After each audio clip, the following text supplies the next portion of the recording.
Salut tout le monde, j'espère que vous allez super bien, sinon, moi, je rends grâce. Donc, dans la vidéo d'aujourd'hui, nous allons apprendre comment se présenter en anglais. Et d'abord, la première chose que nous devons apprendre ici, c'est que le verbe se présenter en français ne signifie pas littéralement to present en anglais, non? Et donc, le verbe se présenter en anglais se traduit ainsi. To introduce.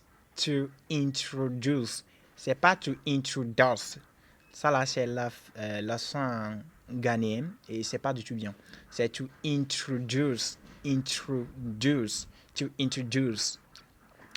Et donc, pour une très bonne présentation, nous avons besoin de 7 éléments. Eh bien, il y en a plus, mais pour une présentation bien faite, nous avons besoin de 7 éléments fondamentaux. Donc, la première des choses que nous avons besoin ici, c'est le nom. Et pour donner son nom en anglais, on dit tout simplement My name is. Et puis vous donnez votre nom. My name is. Ça veut dire que pour faire une traduction littérale, on dira mon nom est. Mon nom est ou bien je m'appelle. Ça, c'est une type de traduction. Donc, nous le verrons probablement dans la suite des temps. Et donc, si vous ne pouvez pas dire my name is, vous pouvez également dire I am. I am. Par exemple, my name is Paul. My name is Paul. Ou bien, I am Paul. I am Paul. So, the second thing here is your country. Your country. Donc, pour donner votre pays, vous vous servez également du verbe to be pour dire I am from Togo. I am from Togo. Or I am from France. I am from France. Donc, la troisième élément ici, c'est votre job, le travail que vous faites. Your work. What do you do for a living? So, pour donner votre travail, vous utilisez également le verbe to be.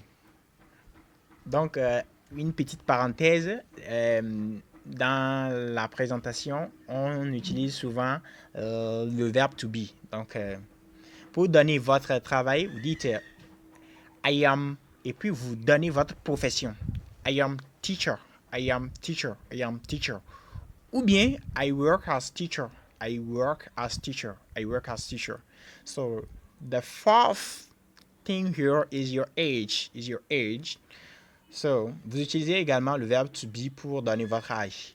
I am 20. I am 20. I am 20. On ne dit pas I am 20. I am 20. I am 20. On dit I am 20. 20. 20. 20. 20. Non, vous voyez, non. Ou bien, vous pourriez également dire I am 20 years old. I am 20 years old. On ne dit jamais I have 20 years old.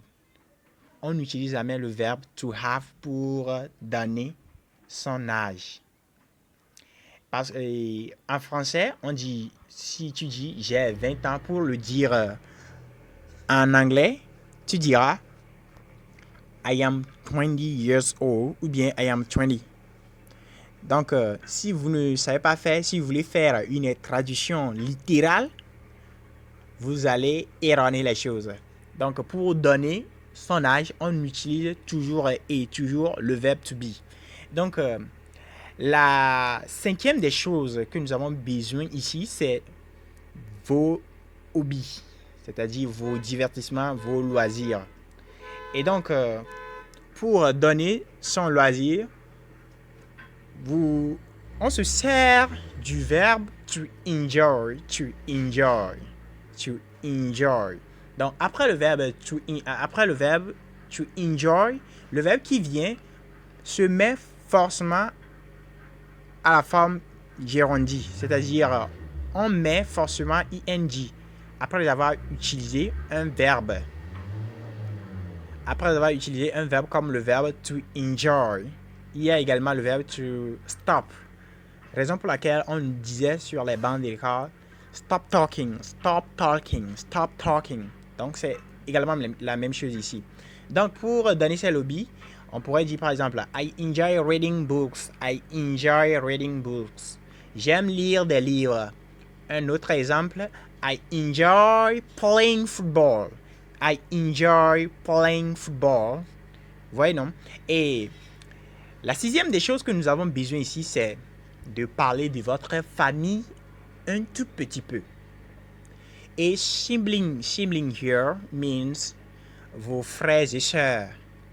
Donc, par exemple, on dit I have two sisters and one brother. I have two sisters and one brother. Si vous avez deux frères et deux sœurs, vous direz tout simplement I have two sisters and two brothers. Donc, vous voyez, non?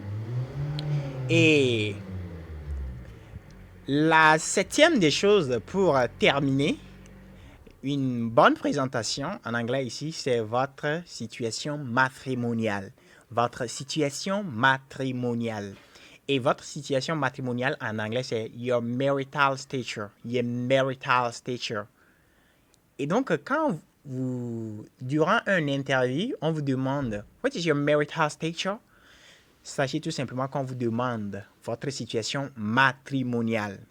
Et donc, si vous êtes célibataire, vous dites I am single. I am single. Si vous êtes marié, vous dites I am married. I am married and I have two kids. Donc, et ça, c'est juste un exemple que je donne. Hein. Donc, quand on vous demande What is your marital stature? Souvenez-vous qu'on veut juste dire quelle est votre situation matrimoniale. What is your marital stature? Et donc, voilà les 7 éléments dont on a besoin pour faire une très bonne présentation en anglais. Et je vais faire un exemple. Je vais tout faire. On commence. My name is Paul. I am from Togo. I am teacher. I'm 20 years old. I enjoy reading books and also playing football. I have two brothers and one sister. I am married. Donc, vous voyez, non? Et après cette vidéo, essayez de faire la même chose. Et pour terminer, il y a une question qui regorge ces 7 éléments-là. On vous pose une question et quand on vous pose cette question, vous êtes obligé de ressortir tous ces 7 éléments-là. Et c'est quoi cette question? C'est une question qui fait fuir la plupart des gens. Et la question, c'est très simple. Quand on vous dit Can you tell me a little bit about yourself? Can you tell me a little bit about yourself? Or tell me about yourself. C'est ça la question. Tell me about yourself. Ou bien, can you tell me a little bit about yourself? Can you tell me a little bit about yourself? Or tell me about yourself. On veut juste vous demander, est-ce que vous pouvez nous parler un peu de vous? Alors, quand cette question vient, vous présentez tout simplement. On vous demande de vous présenter tout simplement. Et j'espère que cette vidéo vous a vraiment plu. Donc, si c'est le cas, n'hésitez pas à vous abonner et à activer la cloche de notification pour ne manquer aucune de nos prochaines vidéos. Bye!